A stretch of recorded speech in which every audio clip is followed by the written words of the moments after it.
नमस्कार, आप देख रहे हैं इंडिया वॉइस। मैं हूं आपके साथ। जो इस बुलेटिन की शुरुआत करेंगे बड़ी जानकारी के साथ। थोड़ी देर में शुरू होगी बिहार विधानसभा की कार्यवाही। विधानसभा में एनडीए सरकार के बहुमत का परीक्षण।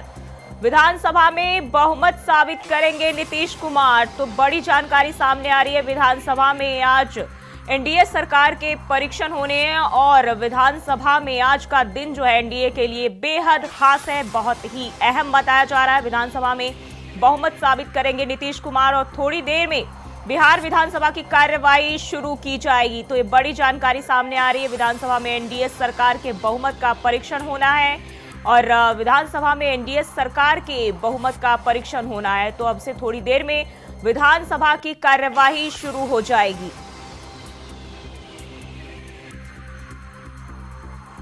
तो बिहार की सियासत को लेकर बड़ी जानकारी सामने आ रही है। अब से थोड़ी देर में शुरू होगी बिहार विधानसभा की कार्यवाही। विधानसभा में एनडीए सरकार के बहुमत का परीक्षण होना है।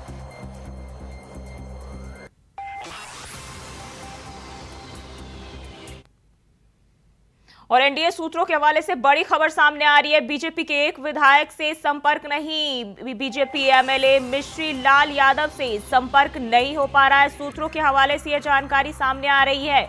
हमारे पास 127 विधायक है। जेडीयू के सभी विधायकों की कैंप में वापसी। तो एनडीए सूत्रों के हवाले से जानकारी सामने आ रही। बीजेपी के एक विधायक से संपर्क नहीं हो पा रहा है। बीजेपी एमएलए मिश्री लाल यादव से संपर्क नहीं हो पा रहा है पार्टी को। और ये बड़ी जानकारी सामने आ रही है जब एनडीए सूत्रों के हवाले से ये खबर सामने आ रही है। बीजेपी के एक विधायक से संपर्क नहीं हो पा रहा है। हमारे पास 127 विधायक है फिलहाल, अब ये बताया जा रहा है। वहीं बात कर ले तो अभी जेडीयू के सभी विधायकों की कैंप वापसी हो चुकी है। तो ये बड़ी जानकारी सामने आ रही है। मिश्री लाल यादव से फिलहाल संपर्क नहीं हो पा रहा है।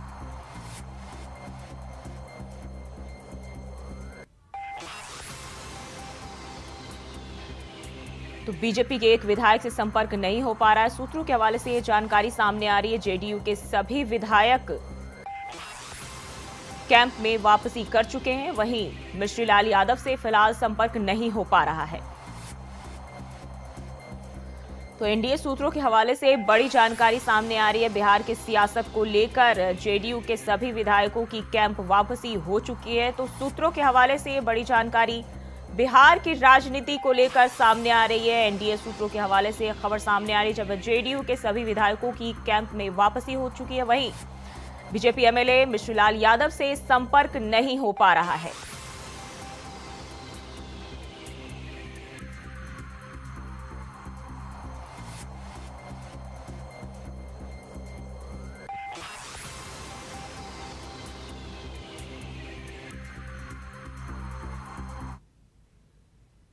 और बिहार की सियासत को लेकर बड़ी जानकारी सामने आ रही है। बिहार विधानसभा की कार्यवाही शुरू। राज्यपाल के अभिभाषण के बाद फ्लोर टेस्ट। तो बड़ी जानकारी सामने आ रही है। बिहार विधानसभा की कार्यवाही शुरू हो गई है। राज्यपाल के अभिभाषण के बाद फ्लोर टेस्ट भी शुरू हो जाएगा। तो ये बड़ी जानकारी बिहार की सियासत को लेकर सामने आ रही है। एनडीए की सरकार आज अपना बहुमत साबित करेगी और बताया जा रहा है कि आज का दिन जो है एनडीए सरकार के लिए बेहद खास और बेहद अहम होने वाला है। और राज्यपाल के अभिभाषण के बाद फ्लोर टेस्ट जो है वो होगा और बिहार विधानसभा की कार्यवाही शुरू हो चुकी है। तमाम दल के एक एक विधायक जो है वो सभी एक एक करके बिहार विधानसभा पहुंच चुके हैं और अब जो है बिहार विधानसभा की कार्यवाही शुरू हो चुकी है। वहीं राज्यपाल के अभिभाषण के बाद फ्लोर टेस्ट भी शुरू होगा।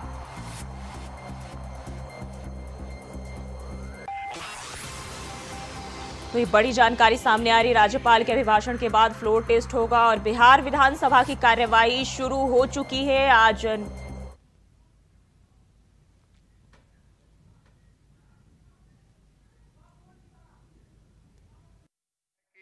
इस पूरे सत्र में आप अपनी उपस्थिति बनाए रखें और राज्य की जनता के हितों के लिए अपने दायित्वों का निर्वहन करें।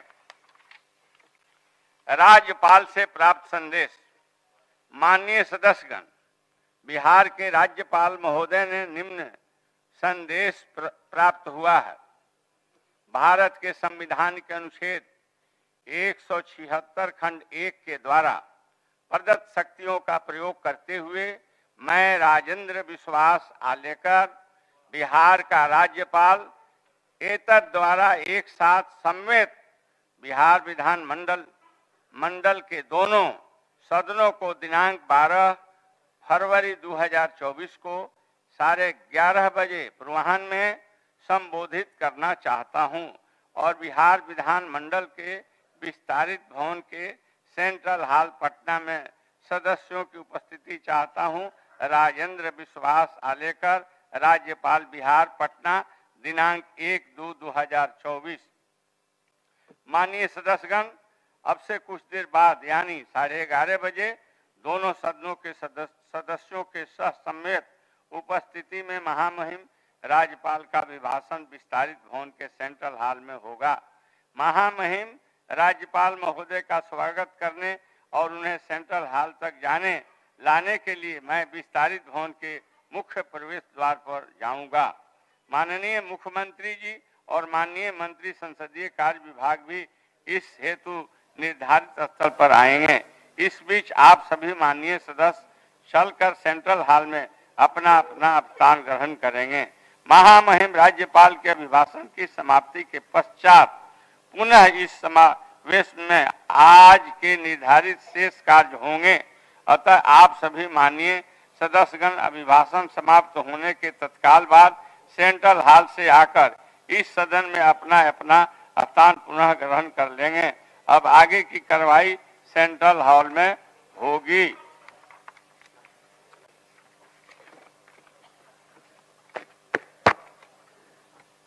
चला जाए वहां। अब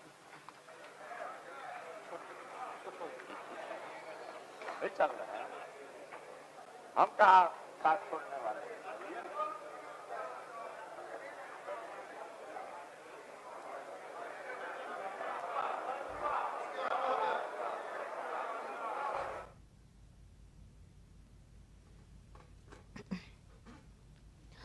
तो अब से थोड़ी देर में जो है राज्यपाल का अभिभाषण शुरू होगा और इसके बाद जो है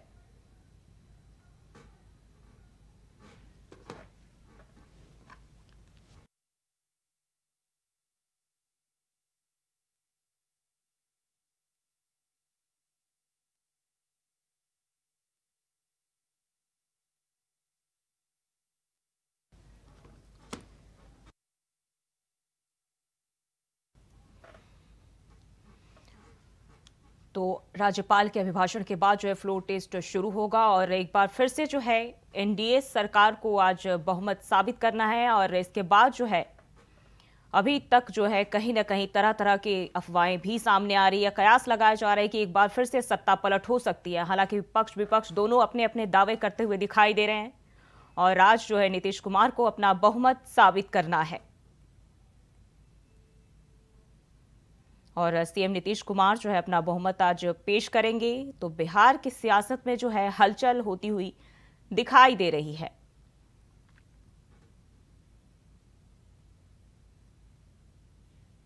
तो थोड़ी देर बाद जो है फ्लोर टेस्ट शुरू होगा और राज्यपाल का अभिभाषण भी होगा और विधानसभा में नीतीश कुमार बहुमत पेश करेंगे। तो बड़ी जानकारी सामने आ रही है और बिहार की सियासत में अभी फिलहाल हलचल होती हुई नजर आ रही है। और इसी खबर पर ज्यादा जानकारी के साथ न्यूज रूम से नितिन चौधरी संवाददाता लाइव जुड़ गए हैं। नितिन, क्या लगता है बिहार की सियासत में किस तरह की हलचल फिलहाल दिखाई दे रही है? देखिए जी, बिल्कुल बता दें कि जिस तरीके से बिहार की जो राजनीति है उसमें हलचल जो है काफ़ी तेज़ से जो है नज़र आ रही है, क्योंकि इस तरीके से राज्यपाल के अभिभाषण के बाद 11:30 बजे से दोबारा से सदन की कार्रवाई शुरू की जाएगी। क्योंकि जिस तरीके से देखा जा रहा था कि नीतीश कुमार ने जो दावा रखा था कि 128 विधायक उनके साथ में हैं, और बता दें कि भारतीय जनता पार्टी के साथ में एनडीए के साथ में वो गठबंधन कर रहे हैं। क्योंकि उधर बात की जाए तो उधर तेजस्वी यादव की, तो तेजस्वी यादव की तरफ से भी यही कहा जा रहा है कि वो भी अपनी सरकार बनाने के लिए पूरी तरीके से दावेदार दावेदारी ठोक रहे हैं, क्योंकि उससे पहले लगातार जब गठबंधन के साथ ही थे नीतीश कुमार, तो उससे पहले नीतीश कुमार और आरजेडी और जेडीयू की सरकार वहां पर बनाई गई थी, लेकिन उसके बाद जेडीयू से साथ में रह के और उसके बाद आरजेडी के साथ में जिस तरीके से तेजस्वी यादव का साथ उन्होंने छोड़ा है, तो वो दोबारा से एनडीए में शामिल हो गए। तो उसमें जो कहीं ना कहीं अग्नि परीक्षा की जो घड़ी है वो आ गई है। उसको देखते हुए पहले से लगातार यही कार्रवाई की जा रही थी और ये भी कहा जा रहा था कि जिस तरीके से लगातार भारतीय जनता पार्टी के संपर्क में जो नीतीश कुमार लगातार चल रहे थे, क्योंकि उससे पहले जब देखा गया था कि आखिरकार नीतीश कुमार के लिए दरवाजे सभी बंद कर दिए गए थे, लेकिन उससे पहले फिर उसके बाद नीतीश कुमार दोबारा से भारतीय जनता पार्टी के साथ एनडीए के साथ गठबंधन करने की बात उन्होंने रखी, तो उनको एनडीए के साथ दोबारा से गठबंधन करने का साथ जो है मौका मिला। उसके बाद में नीतीश कुमार जो है पूरी तरीके से आज अपने विधायकों के साथ में सदन में गए, तो राष्ट्रपति के अभिभाषण के बाद तो 11:30 बजे से दोबारा कार्रवाई की जाएगी यहाँ पर। जी, खबर पहले से ये भी चल रही थी कि सभी जो दल है कहीं ना कहीं अपने विधायकों को लेकर डरे हुए और सभी अपने खेमे में रखकर जो है आगे की बातें जो है शुरू करना चाह रहे थे और सभी अपने अपने दावे कर रहे थे कि बिहार में सत्ता पलट हो सकता है या फिर कुछ और ही खेला देखने को मिल सकता है।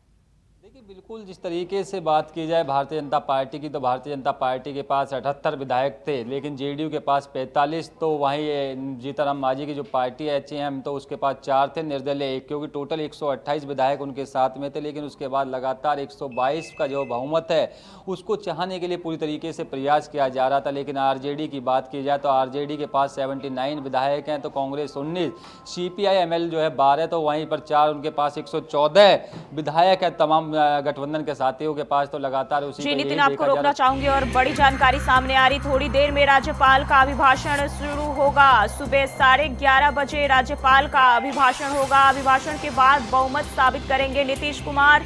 तो सुबह 11:30 बजे राज्यपाल का अभिभाषण होगा और इसके बाद जो है मुख्यमंत्री नीतीश कुमार अपना बहुमत साबित करेंगे। तो ये बड़ी जानकारी सामने आ रही है, थोड़ी देर में राज्यपाल का अभिभाषण शुरू होगा।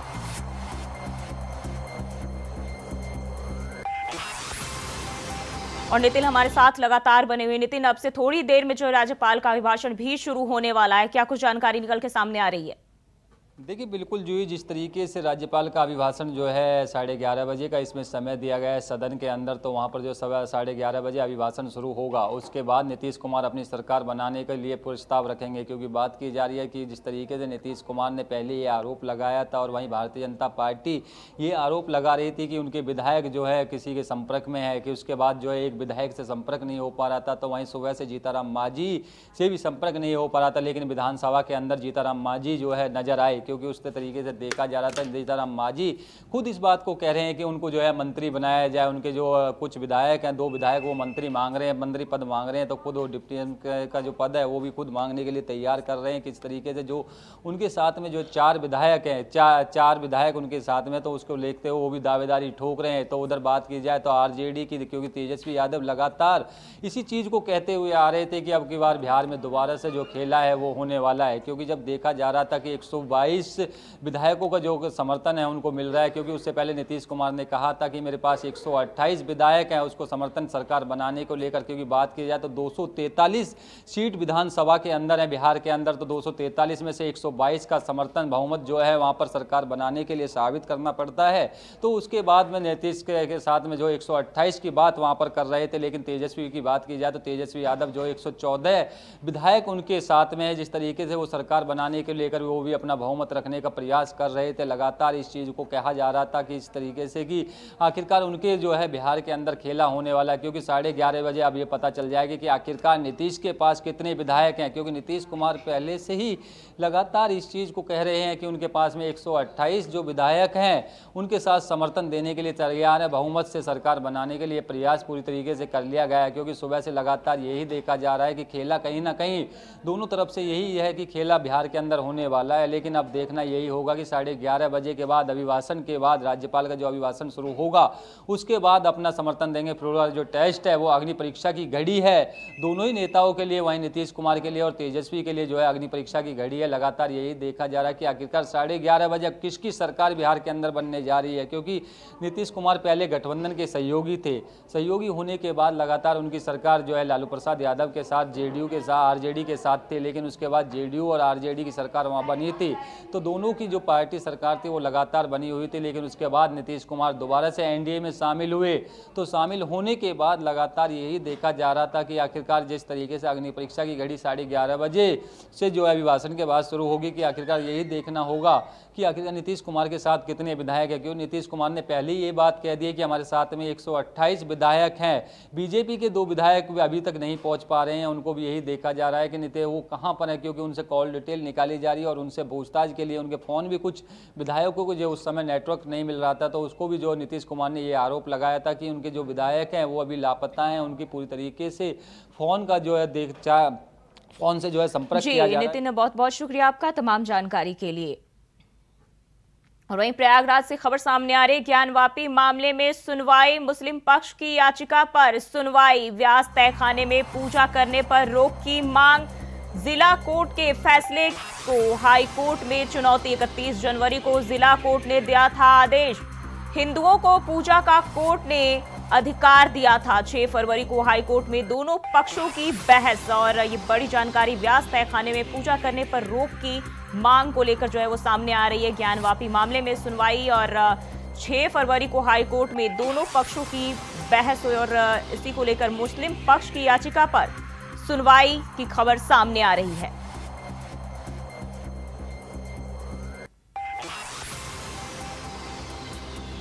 तो व्यास तहखाने में पूजा पर रोक की मांग को लेकर खबर सामने आ रही है। जिला कोर्ट के फैसले को हाई कोर्ट में चुनौती दी गई और 31 जनवरी को जिला कोर्ट ने आदेश दिया था।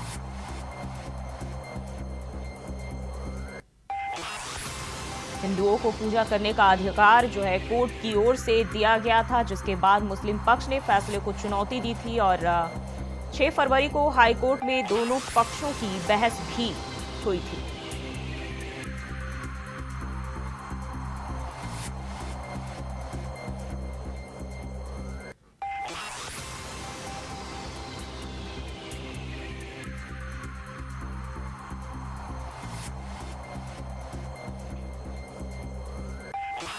और इसी खबर पर ज्यादा जानकारी के साथ प्रयागराज से शोएब रिजवी हमारे साथ जुड़ गए हैं। शोएब, व्यास तहखाने में पूजा जो है उसको लेकर पूजा करने पर रोक की मांग को लेकर सुनवाई होनी है, क्या कुछ जानकारी है? देखिए, जो हमारे पास जानकारी है कि मुस्लिम पक्ष जो इंतजामिया कमेटी उसके वकील की तरफ से अपना पक्ष रखा जा रहा है।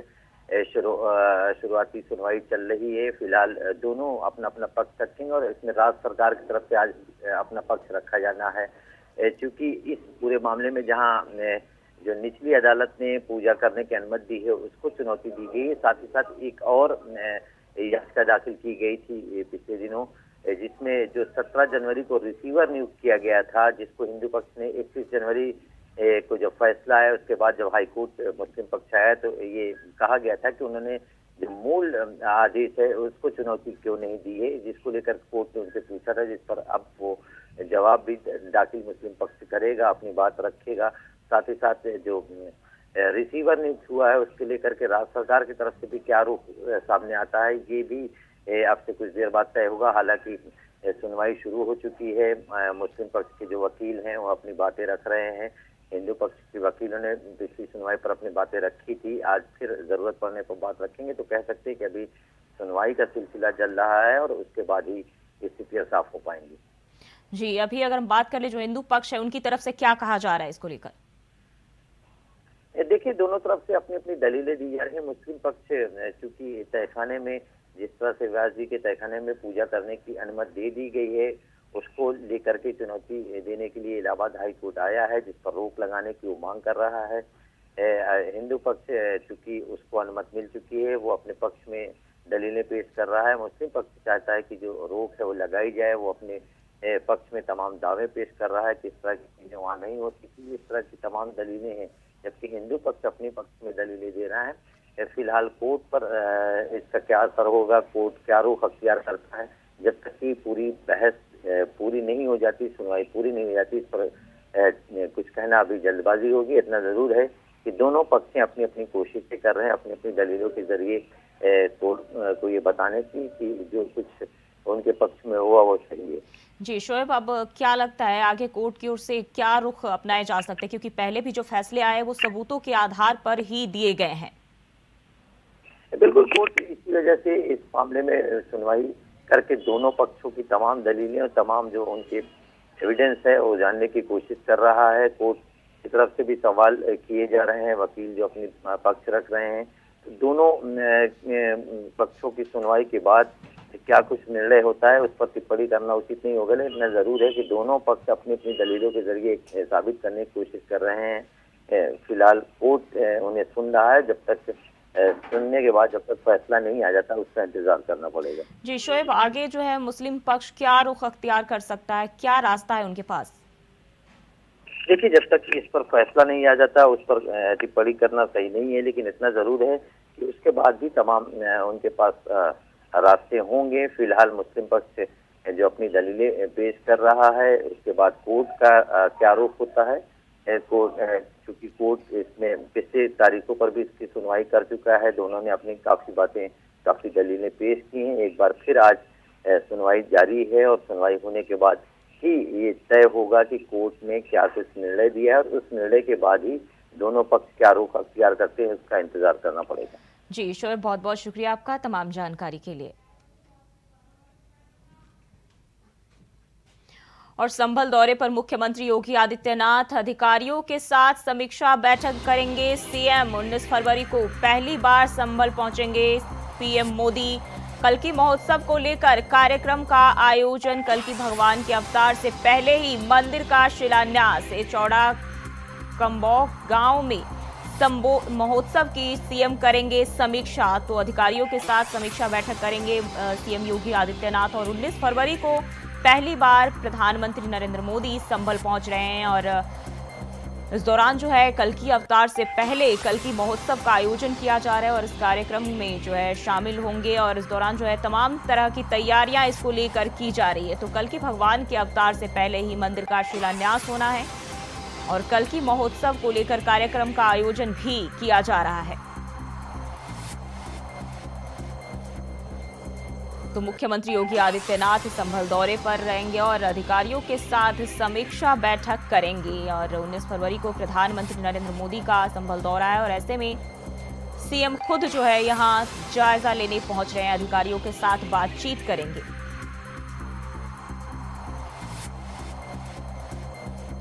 तो पहली बार 19 फरवरी को पीएम मोदी संभल पहुंचेंगे और कल्की महोत्सव कार्यक्रम का आयोजन किया जा रहा है।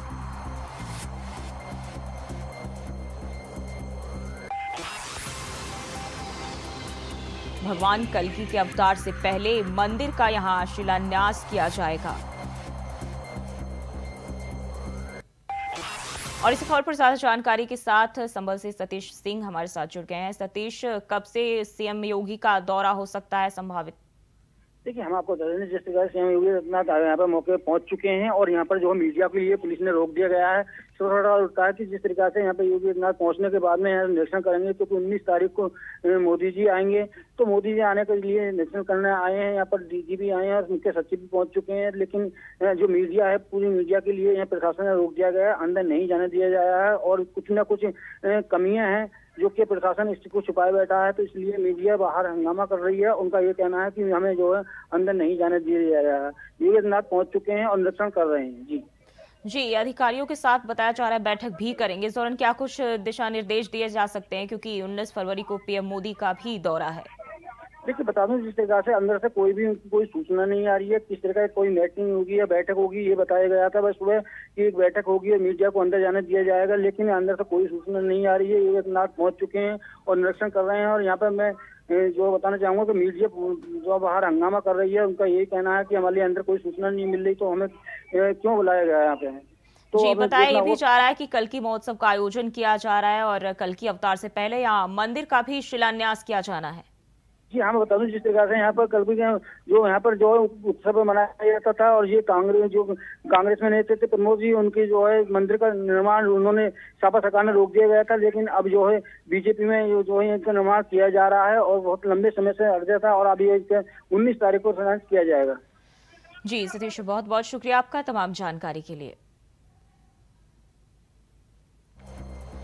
तो संभल दौरे पर मुख्यमंत्री योगी आदित्यनाथ रहेंगे और 19 फरवरी को पीएम मोदी का संभल दौरा है और इसी को लेकर जो है सीएम खुद संभल दौरे पर हैं और इस दौरान जो है अधिकारियों के साथ बातचीत करेंगे, समीक्षा बैठक करेंगे। तो 19 फरवरी को पहली बार पीएम नरेंद्र मोदी संभल पहुंचेंगे। कल के महोत्सव को लेकर कार्यक्रम का आयोजन किया जा रहा है और इसके पहले आज जो है मुख्यमंत्री योगी आदित्यनाथ संभल पहुंच रहे हैं।